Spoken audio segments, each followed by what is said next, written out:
할렐루야. 새벽 예배는 하나님을 깊이 만나는 아주 특별한 시간입니다. 예수왕국 복음 통일을 위해 한국 교회가 다시 새벽을 깨우며 부르짖기를 소망합니다. 예수왕국 복음 통일을 위해 한국 교회가 함께 부르짖어 새벽을 깨우며 다시 성령의 뜨거운 불을 회복하기를 간절히 소망합니다. 사도신경으로 하나님께 신앙 고백 드리겠습니다.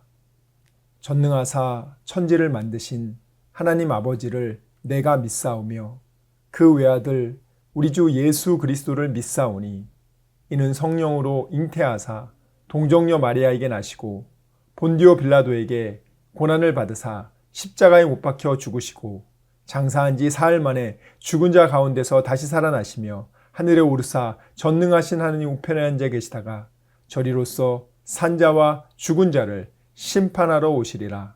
성령을 믿사오며 거룩한 공예와 성도가 서로 교통하는 것과 죄를 사하여 주시는 것과 몸이 다시 사는 것과 영원히 사는 것을 믿사옵나이다. 아멘. 방황하는 나에게 주님 오셔서 못 박힌 손 내밀며 오라 하시네. 주님을 맞이하는 나의 마음에 성령의 단비가 내려옵니다. 너의 마음이 주님께 열리었느냐?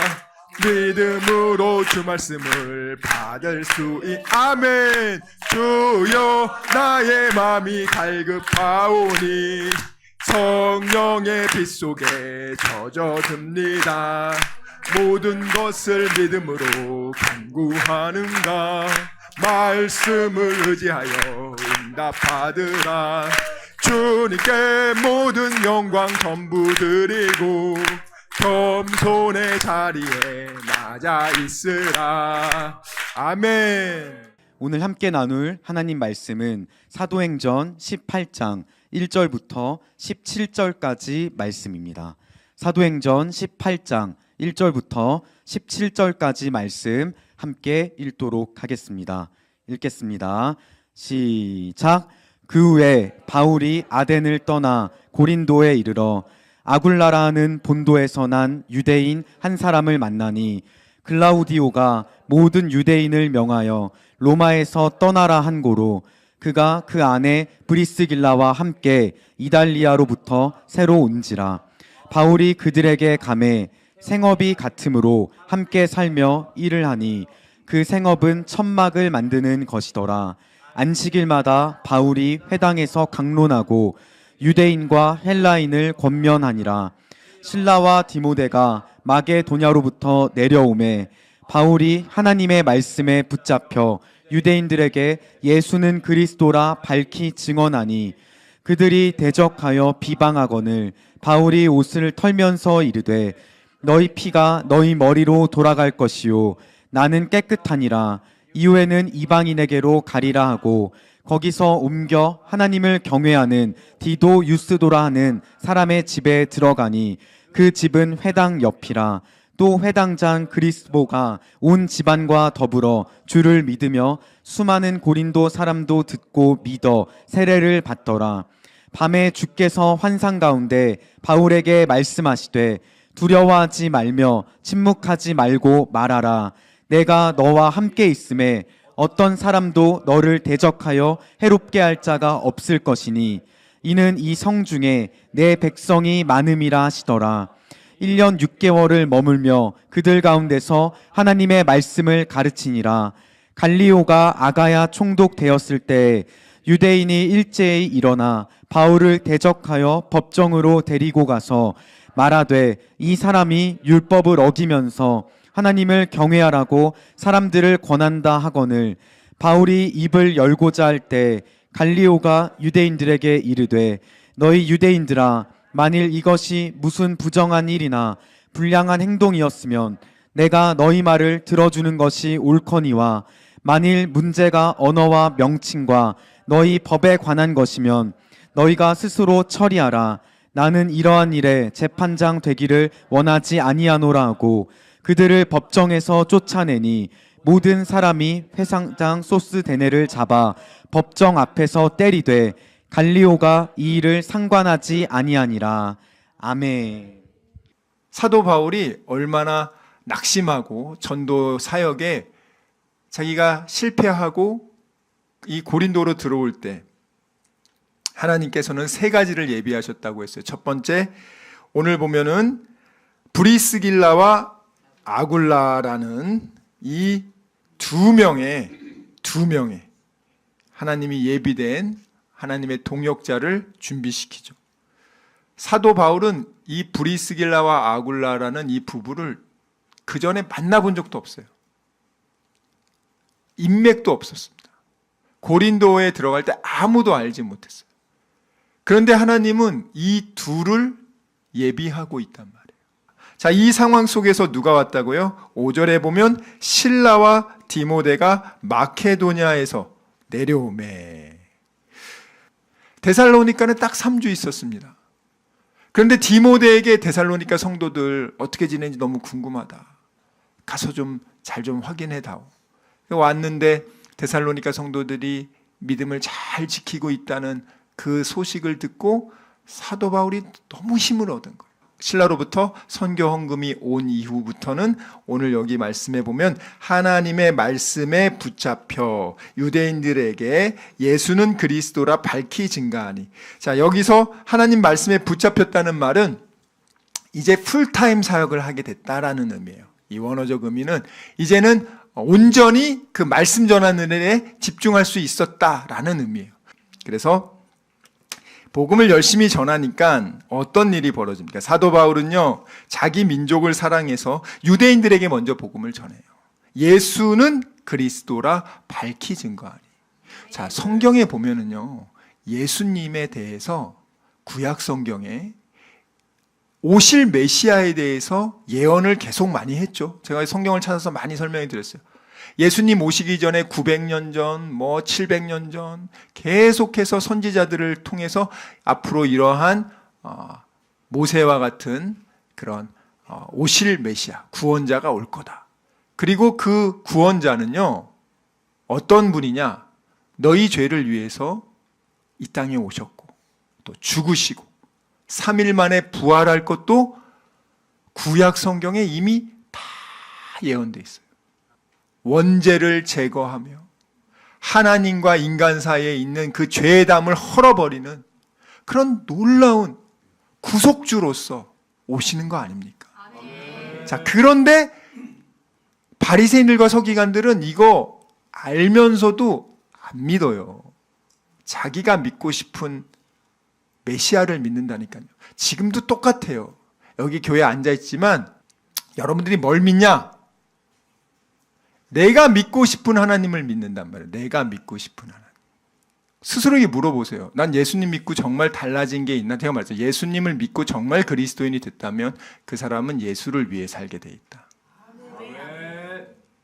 예수에게 스스로 복종하고 순종하는 예수께 붙잡혀 살기를 원하게 된단 말이에요. 내가 예수의 자발적으로 주님의 말씀에 순종하려고 하고 스스로에게 물어보세요. 나는 지금 어떠한 마음을 가지고 살고 있는가? 난 지금 어떠한 마음을 가지고 살고 있는가? 그리고 여러분의 말을 들어보면 그 사람이 예수 믿는 사람인지 가짜인지 금방 알 수 있어요. 예수 믿는 사람은 티가 난단 말이에요, 여러분들. 안 날 수가 없어요, 여러분들. 여러분이 만약에 예수를 믿고 나서 예전에 너 이제 달라졌네? 그런 얘기를 듣는 분이 있다. 그 사람 진짜예요.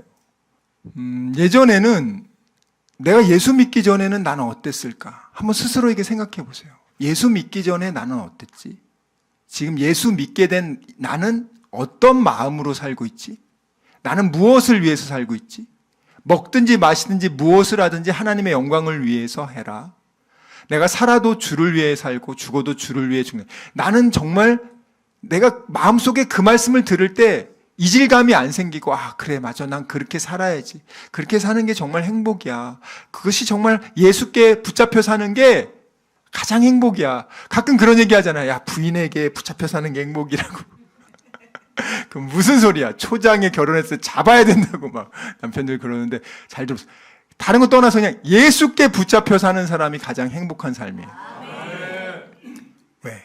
예수께 붙잡혀 산다. 성령에게 붙잡혀 산다. 말씀에 붙잡혀 사는 사람. 그래서 오늘 보면은 하나님의 말씀에 붙잡혀 담대하게 예수가 그리스도라고 밝히 증거하죠. 자, 그 전에랑 좀 달라요. 4절은 브리스길라 아굴라와 함께 안식일마다 유대인과 헬라인을 어떻게 해요? 권면하고 강론하죠. 근데 이제 실라와 디모데가 온 다음부터는 어떻게 해요? 아예 그냥 대놓고 밝히 증거하죠. 그러니까 어떻게 해요? 대놓고 밝히 증거하니까 마귀가 가만히 있어요, 안 가만히 있어요? 예? 마귀가 가만히 있어요, 안 가만히 있어요? 6절 말씀 한번 읽어볼까요? 6절 말씀 시작. 그들이 대적하여 비방하거늘 바울이 옷을 털면서 이르되 너희 피가 너희 머리로 돌아갈 것이요 나는 깨끗하니라 이후에는 이방인에게로 가리라 하고. 자, 이 비방하다의 이 원어가 뭐냐면 blasphemio예요. blasphemio. 그러면 이게 무슨 뜻이냐? 여러 가지 뜻이 있어요. 중상하다, 거짓으로 사람을 모함하다, 비방하다, 명예를 훼손하다, 부정하게 고소하다, 욕설을 퍼붓다. 이게 원뜻이에요. 자, 그 다음에 대적한다는 말 있죠. 이 대적한다는 말은요, 안티 들어봤죠? 안티타소마이. 저항하고 대항하고 맞서다. 그런데 이 대적하다의 원어의 뜻의 특별한 점은 한 개인으로서 하는 게 아니라 단순한 반대의 차원을 넘어서 조직적으로 이 조직을 해가지고 그 바울을 저항하고 대립했다는 의미가 포함된단 말이에요. 이 마귀 새끼가 하는 짓이 그런다. 마귀가 혼자 하면 안 되니까 꼭 무리지어서. 꼭 마귀가 그래요. 하는 짓은 마귀는 어떻게 이렇게 마귀스럽냐. 그래서 사도 바울이 다른 데서와 다른 어떤 행동을 하냐면 6절 말씀 한번 보세요. 자, 옷을 떨어라고 합니다. 옷을 털면서. 예, 이것을 흔들어 떨어뜨리다는 거예요. 먼지를. 그래서 이것이 사실은 이제 원어를 조금 더 보면은 이것이 단회적 행동이나 결정적인 행동을 나타내는 부정 과거형이 사용됐거든요. 그러면 이게 무슨 말이냐면 사도들이 정말 격분에 차서 이 행동을 한 거예요. 너희들 내가 내 민족을 사랑해서 너희들 예수 믿게 하려고 내가 이렇게 수치와 모멸감을 참고 너희들의 복음 전하는데 너희들이 이렇게 이 복음을 거부하냐? 그러면서 사도 바울이요, 옷을 떨어뜨린다는 말은요, 고린도의 유대인들과의 관계를 완전히 단절해 버렸음을 이제 선언한 거예요. 선포한 거예요. 그거는 예수님께서 가르쳐 주십니다. 누가복음 9장 5절. 누가복음 9장 5절에 예수님이 복음을 전했는데 영접하지 아니할 땐 어떻게 하라고 하는지 얘기합니다. 5절 읽겠습니다. 시작. 누구든지 너희를 영접하지 아니하거든 그 성에서 떠날 때 너희 발에서 먼지를 떨어버려 그들에게 증거를 삼으라 하시니. 그래요. 자, 여기 보세요. 누구든지 너희를 영접하지 아니하거든 그 성에서 떠날 때 너희 발에서 무엇을 하라고요? 먼지를 떨어. 예. 자, 그 다음 뒤에 보여서 버려서 그들에게 증거를 삼으라는. 니네들 핏값은 이제 니네들이 이제 하는 거다. 나는 복음을 전했는데 너희들이 받아들이지 않았잖냐. 그거에 대해서 상징적으로 확실하게 이제 단절됨을 선포하는 거예요. 예수님이 이렇게 하라고 얘기한단 말이에요. 10장 11절 보겠습니다. 누가복음 10장 11절. 자, 함께 읽겠습니다. 시작.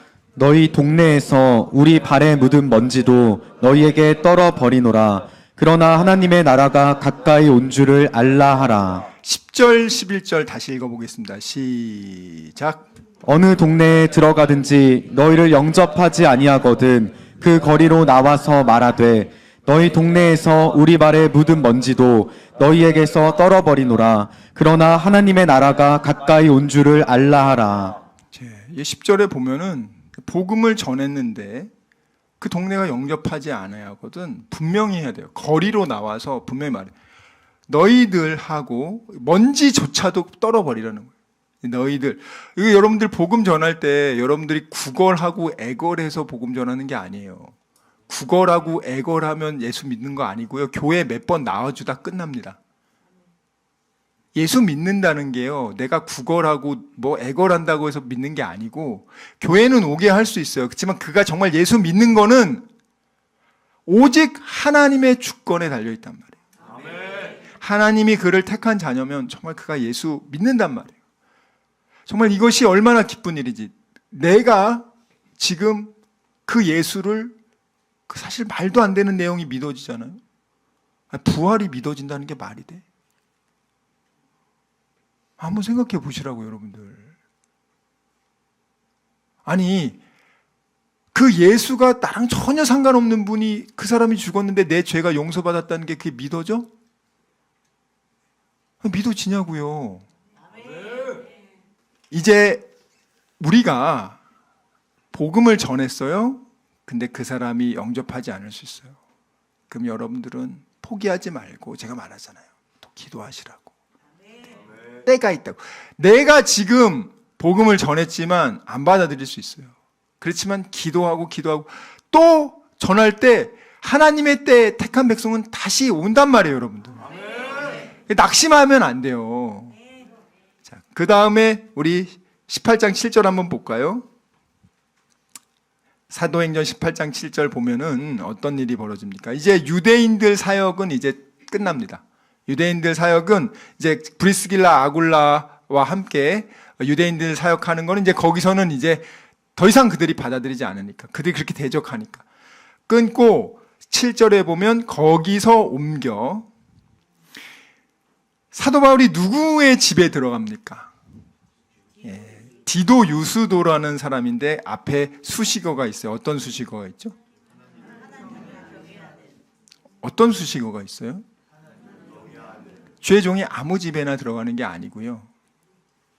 하나님이 경외하는 집에 하나님이 보낸단 말이에요. 그러면 그 집을 하나님이 정말 축복하거든요. 여기 이 디도 유스도라는 집이요, 자, 우리가 예전에 배웠죠. 이방인인데 하나님을 공경하고 경외하는 사람들이 있어. 백부장도 그랬죠. 이만한 믿음을 본 적이 없다. 제자들은 예수님 믿지 않아.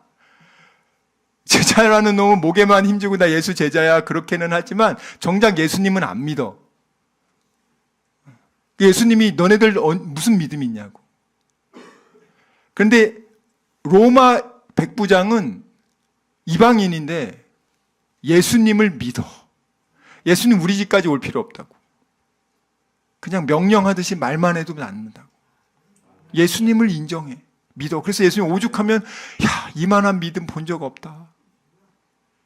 자, 그런데 여기 디도 유스도라는 분도요, 이 사람도 이방인이에요. 디도가 고린도에 있는 유명한 유력 가문이란 말이에요. 이 디도 가문, 로마 가문인데 고린도 지역의 귀족, 그러면서 로마 시민인 유력한 가문의 디도라는 가문의 유스도. 유스도라는 뜻이 정의라는 뜻이에요. 정의 이름이. 근데 이 유스도라는 이름이 이제 유대교식으로 이 바꾼 이름이란 말이에요. 원래 이름이 있어요. 이 디도 유스도의 원래 이름은 여기에는 안 나왔지만 다른 성경에 보면은 미루어 짐작할 수 있는데 그 사람이 누구냐? 많이 들어봤을 거예요. 사도 바울이 굉장히 아끼는 사람들이 몇 명 있거든요. 우리 빌립보의 우리 루디아, 그리고 브리스길라 아굴라는 이제 함께 동역자로 하는 거고, 뭐 바울과 그 다음에 실라와 디모데도 함께 동역자, 누가도 동역자인데 평신도로서 이제 루디아 같은 그런 특별한 역할을 한 분이 또 있어요. 고린도 교회의 가장 중요한 또 장로님이시고 고린도 교회를 아주 견고하게 세우신 분, 가이오 장로라고 들어봤을 겁니다. 내 영혼이 잘된 것 같이 내가 범사에 잘되고 잘되기를 원한다. 그걸 이제 가이오 장로한테 편지 쓴 거거든요. 그래서 이 디도 유스도의 이 원래 그 그리스식 이름이 가이오예요, 가이오. 디도 가이오. 그래서 이 가이오 장로님. 그래서 그 사람이 원래 유대교로 개종을 해서 하나님을 경외하고 있었는데 사도 바울의 복음을 듣고 아하, 예수가 메시아 맞구나 해서 기독교로, 그리스도교로 바꿉니다. 그리고 사도 바울을 자기네 집에 영접해요. 루디아가 자기 집으로 데려오듯이 이 디도 가이오의 집으로 데리고 옵니다. 데리고 와서 그 집이 고린도 교회의 시작이 되는 거예요. 거기서 모여서 예배드려요. 이방인들이 그 집에 와서 예배드려요. 루디아 집보다 여기는 이제 집이 좀 커가지고 사람들이 여기 모여서 예배드려요. 이방인들이. 그 사람의 집에 들어가니 그 집은 보세요. 7절. 그 집은 어떻다고요? 회당 옆이라. 회당이죠. 유대인들의 회당. 지금 하나님이 브리스길라 아굴라와 있다가 이제 새롭게 디도 유스도 가이오의 집으로 이제 고린도 교회를 이제 하나님이 세우려고 거기에 이렇게 예비하시고 사도 바울이 그곳에 가게 됐고 그 옆에 유대인의 회당이 있습니다. 자, 8절 한번 볼게요. 거기 보면 회당장 그리스보가 나와요. 이건 유대인의 회당입니다. 근데 그게 회당장이야. 야, 근데 그 사람이요. 사도 바울이 복음을 전하니까 회당장이 회심을 한 거야.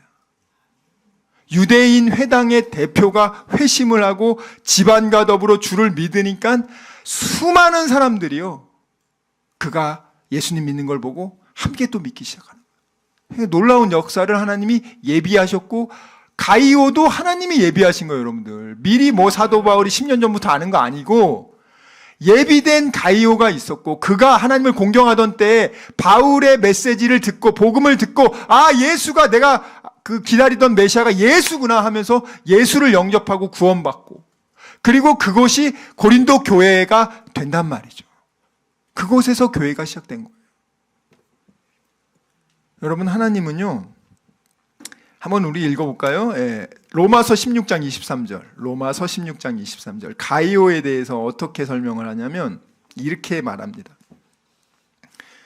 로마서 16장 23절 읽겠습니다. 시작. 나와 온 교회를 돌봐주는 가이오도 너희에게 문안하고 이 성의 재무관 에라스도와 형제 구아도도 너희에게 문안하느니라. 자, 나와 온 교회를 돌봐주는 가이오라고 말합니다. 예, 참 얼마나 특별하게 얘기합니까? 브리스길라 아굴라도요, 로마서에서 특별하게 얘기합니다. 한번 띄워주세요.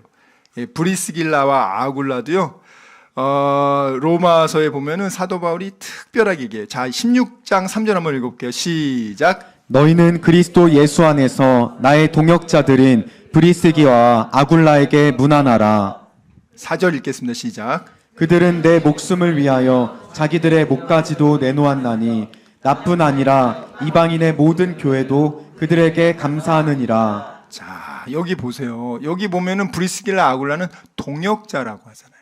함께 복음을 전하는 동역자로 이제 사역을 하게 되고요. 물론 그들이 또 사업을 열심히 해서 로마와 에베소와 고린도의 지경을 두고 사도 바울이 필요한 선교를 많이 지원한 건 맞습니다. 그렇지만 이 가이오는 16장 23절에 보면은 온 교회를 돌봐준다고 했어요. 이분은 이제 회장쯤 되는 거야, 진짜. 앞으로 우리 교회에도 가이오와 같은 장로님 많이 나오시길 주님의 이름으로 축원합니다. 그러니까 한 교회가 아니라 정말 그 사도 바울이 개척한 교회들을 그냥 다 돌보아주는, 와, 참 놀랍지 않습니까? 자, 근데 고린도전서 1장 14절 볼게요. 고린도전서 1장 14절. 고린도전서 1장 14절. 이 고린도가 이제 고린도 교회가 사도 바울이 이제 1년 6개월 사역하고 이제 3차 생계 선교 여행을 떠나면서 이제 에베소에서 한 3년 사역할 때 고린도 교회가 그 교회가 또 이제 마귀 새끼들이 와가지고 교회를 흔들어요. 하지만 마귀는 맨날 하는 짓이 그거야. 그러면서 그때는 뭘 하냐? 나는 사도 바울에게 세례받았다. 나는 베드로에게 세례받았다. 나는 아볼로에게 받았다. 막 이들이 막 서로 그냥 누구한테 세례받았는지 내가 교회 기득권이다 하면서 싸우고 난리야. 사도 바울이 기도 안 차죠. 야, 내가 예수 믿는 거지. 예수가 중심이지. 우리는 아무것도 소용없는데. 그래가지고 사도 바울이 너무 놀래가지고 고린도전서 1장 14절 읽겠습니다. 시작. 나는 그리스보와 가이오 외에는 너희 중 아무에게도 내가 세례를 베풀지 아니한 것을 감사하노니. 하도 그냥 사도 바울에게 세례를 받으면 야, 나 사도 바울한테 받았어. 막 그게 뭐가 중요하냐고요. 여기 1장 14절을 통해서 우리가 알 수 있는 건 뭐죠? 가이오가 사도 바울에게 세례를 받았다 그러잖아요. 하나님을 공경하는 유대교 신자였던 디도 로마 가문의 귀족이었던 가이오가 하나님을 공경해서 유대교로 개종해서 디도 유스토로 이름을 개종했죠. 근데 그가 이제 바울에게 복음을 듣고 예수 믿게 됐죠. 그리고 어떻게 합니까? 저 세례 주세요. 여러분들 가운데 혹시 세례를 뭐 군대에 있을 때나 그냥 별로 믿음 없었는데 세례 갔다 오면은 뭐 중대장이 잘해준다고 해서 그냥 갔다가 온 사람들, 그런 분들 세례 다시 받으세요. 정말 내가 예수를 믿고 정말 예수를 내 삶의 구원자로 받아들입니다. 그 믿음 있을 때 받으셔야지. 그냥 예전에 그냥 대충 그냥 그 받으신 분들은 그거는 그냥 정말 믿음으로 받은 게 아니기 때문에 그런 분들은 다시 받는 게 좋고요. 여기 보세요. 가이오에게 세례 줬다 그러잖아요. 그래서 그가 구원받죠. 고넬료 가문이 구원받은 것처럼, 루디안의 집이 그렇게 구원받은 것처럼. 그리고 나서 자기 집을 오픈합니다. 여기서 우리 예배 드립시다. 근데 고린도 교회 노예들이 50% 이상이라 그랬잖아요. 하층민들, 창녀들, 거기서 그냥 인간 취급 못 받는 노예들이 고린도 교회의 주축이었단 말이에요. 자, 그런데 가이오는 그래도 거기서 로마 귀족이야. 아니, 어떻게 저기 벌레 같은 존재하고 연결이 됩니까? 가이오가 얼마나 그 하나님 은혜를 받았으면 그 얼마나 겸손하냐면, 그래서 하나님을 공경하자. 하나님 복 받을 집을 복 준단 말이에요. 아무나 복 주는 게 아니고, 복 받을 곳이 아니면 복을 주다가도 뺏는단 말이에요. 여러분들 잘 들으셔야 돼요, 진짜 이 말씀을. 그래서 그 귀족이 자기는 인간 취급 안 하는 노예를 자기 집에 초대해서 오픈하고 예배 드리는 거예요. 지금 너는 내 믿음의 형제요 자매요 이러고 있단 말이에요. 지금 상식적으로 엄청난 거죠. 요즘에도 눈에 안 보이는 귀족들이 있고, 문벌 귀족이 있고, 문벌 귀족인 애들은 요즘에는 음서 제도를 통해 가지고 수능도 제대로 안 봐도 다 그냥 원하는 판사, 검사, 의사 다 될 수 있는 게 요즘 시대 아닙니까? 오죽하면은 그런 애들이 이제 의사 되면은, 의사들은 누군지 아니까 절대 걔한테 가면 안 된다. 죽는다. 잘못해가지고 죽는다. 오진해서 죽는다. 진짜 그래요, 여러분. 네? 정말 그렇다고요. 얼마나 안타깝습니까? 참 그런 시대가 어떻게 이렇게 왔는지 모르겠어요. 이 시대도 마찬가지 아닙니까? 여기 보면은 가이오에게 사도 바울이 세례 준 게 나옵니까? 안 나옵니까? 나오잖아요. 그리고 여기 보면 회당장 그리스보도 세례를 줬다고 하죠, 사도 바울이. 성경에 답이 나와 있단 말이에요. 나중에 이 그리스보가 회당장이었잖아요. 그가 이제 예수님 믿고 이 초대교회 전승에 따르면 이가 아에이기나라는 그 지역의 감독이 됩니다. 교회의 감독이 돼요. 그러니까 하나님이 기가 막히게 예비하시고 기가 막히게 역사하시는 거예요. 근데 사도 바울 보면은요, 우리는 보면서 은혜를 받는데, 참 저 인생은 파란만장하다. 한번 예수 만나고 나서부터는 어떻게 저렇게 살다가 저렇게 죽냐? 야, 난 저런 인생 못 살겠다. 아, 저게 뭐야? 야, 저건 아무것도. 그렇게 생각하시는 분들은 아직 좀 더 성숙해져야 됩니다. 아직 좀 더 이렇게 하나님의 사랑을 많이 맛보시고, 하나님께 붙잡혀 사는 게 제일 행복한 거예요. 시간 말씀을 생각하며 기도하기 원합니다. 주여 아버지, 정말 저희들의 믿음 없음을 용서하여 주시고, 믿지 않고 느끼려고 했던 것을 용서해 주시고, 아버지 감정에 휘둘리지 않게 해주시고, 이제는 어린 아기의 신앙을 벗어나 믿음으로 약속의 말씀을 믿고 순종하는 그리스도의 장성한 일꾼 되게 하여 주시옵소서. 우리 이 시간 말씀을 생각하며 전심으로 기도합시다. 주여, 주여, 주여 아버지.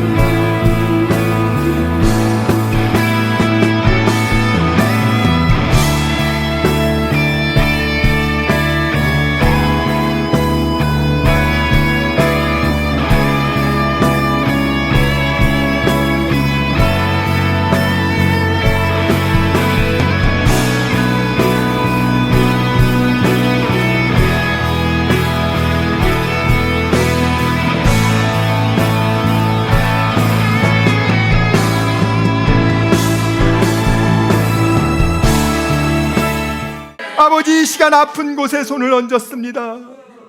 아버지, 병든 곳에 손을 얹었습니다. 여러 가지 문제가 있는 분들은 가슴에 손을 얹었습니다. 주님 아시지 않습니까? 수고하고 무거운 짐진 자들아, 다 내게로 오라. 내가 너희를 편히 쉬게 하리라. 우리 주님 약속하셨습니다. 감사함으로 하나님께 기도합니다. 주여, 세상이 알지 못하는 평안함으로 우리의 생각과 마음을 지켜주시고 문제를 주님께서 해결하여 주시옵소서. 아버지, 병든 곳에 손을 얹어 싸우니 이 시간 예수의 이름으로 명하노니 치료될지어다. 그가 채찍을 당함으로 우리가 나음을 입었도다. 우리는 믿습니다. 지금은 우리 주 예수 그리스도의 은혜와 하나님의 사랑과 성령님의 교통하심이 오직 의심하지 않고 감사함으로 하나님께 기도하기로 다짐하고 결단한 여기 모인 우리 모두와 다니엘 비전교회 귀한 성도들과 함께 예배드리는 모든 분들의 가정과 일터와 범사 위에 지금부터 영원토록 함께 있을지어다. 아멘.